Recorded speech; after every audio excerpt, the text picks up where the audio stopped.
What's for dinner?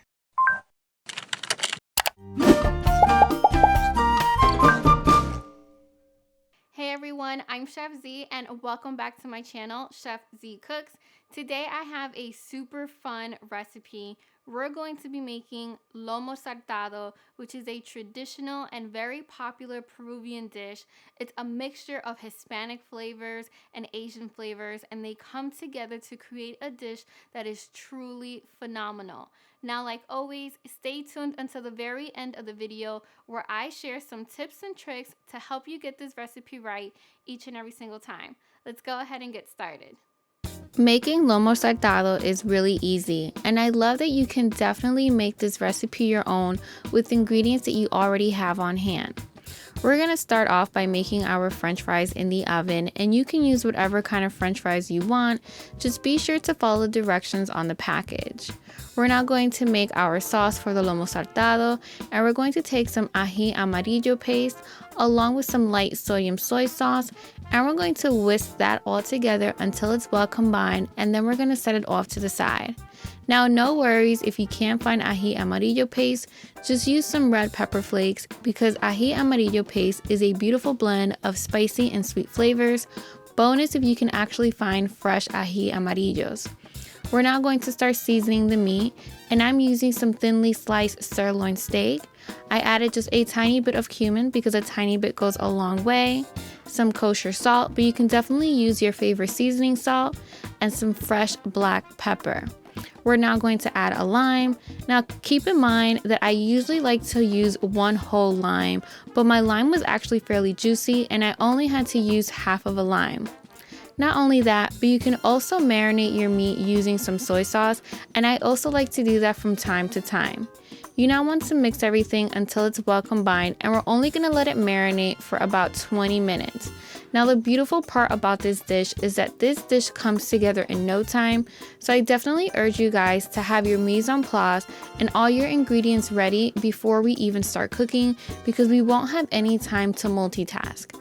So once you've seasoned the meat, we're going to go ahead and we're going to set our flame to medium high or high because it's also important that we cook this dish at a very high temperature. We're now going to add some canola oil, but vegetable oil will also work, and we're going to start cooking our meat in small batches. It's important that we cook it in small batches because we definitely don't want the steak to start sweating, and we want it to cook really quickly so that it stays nice and tender and it melts in your mouth. Now don't worry if you feel like the meat is not going to cook entirely. Remember, these are thinly cut steaks, and once we remove them from the pot, they're actually going to rest and continue cooking all the way through. So if you're someone who likes your steaks medium well or well done, no worries because the steak will definitely cook all the way through. We're now going to start cooking the second batch of the meat, and depending on how much meat you're making will directly affect how many different batches you'll have to cook. Also, keep in mind the size of your pot because the bigger the pot, the more meat you can make and the less batches you'll have to do.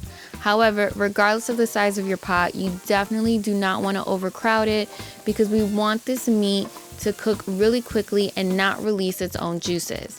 So once we've cooked all of the meat, we're going to add a little bit of oil and start sauteing our veggies. So we're going to add the onions, the minced garlic, and the grated ginger, and we're only going to saute this for at most 2 minutes. You definitely want the onions to have a little bit of a bite because this is going to give the dish some awesome texture.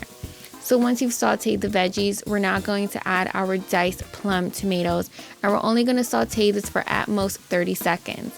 In fact, you want the tomatoes to retain their shape and release as little moisture as possible.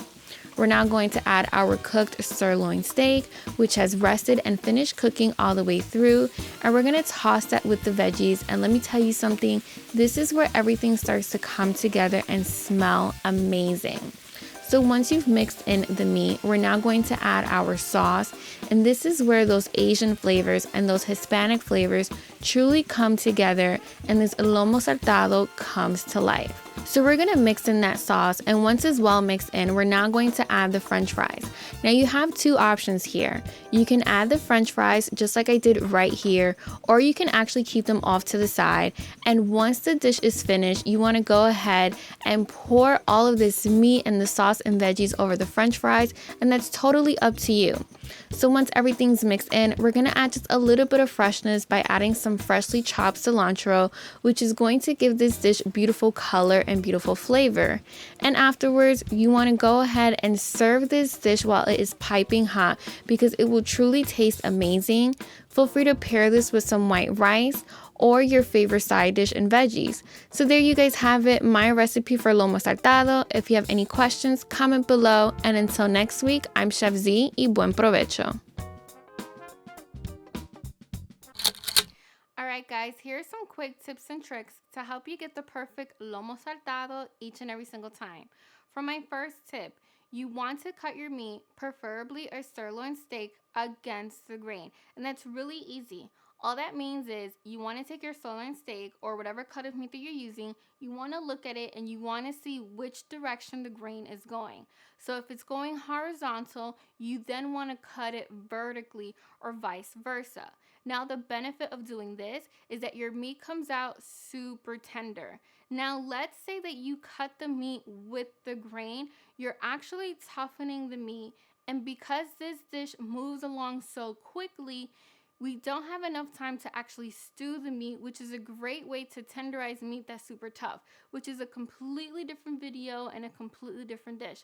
So save yourself the headache and cut it against the grain. Now for my second tip, when cutting the meat, you definitely want to cut it into thin slices because again, this is going to ensure that your meat comes out tender and that it cooks evenly.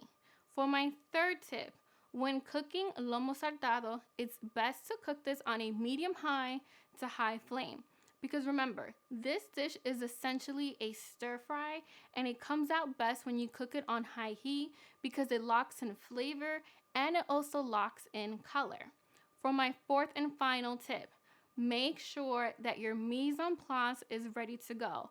And all that means is that you've done all of your prep work before you even start seasoning the meat and cooking the meat. Now the reason for that is that this dish comes together super quickly. Remember, we're only cooking the meat in batches for a few minutes, and once that's cooked, we go ahead and we saute all of our veggies, and before you know it, this dish has seriously come together. So we don't have time to waste and to multitask cutting up the onions and the ginger and the garlic like we do in some of my other recipes. So I definitely encourage you guys to have everything ready to go beforehand. Thank you guys so much for watching today's video. Don't forget to join the Chef Z family and subscribe to my channel. Comment below if you have any questions, and if you need some inspiration on what to cook next, go ahead and click right here.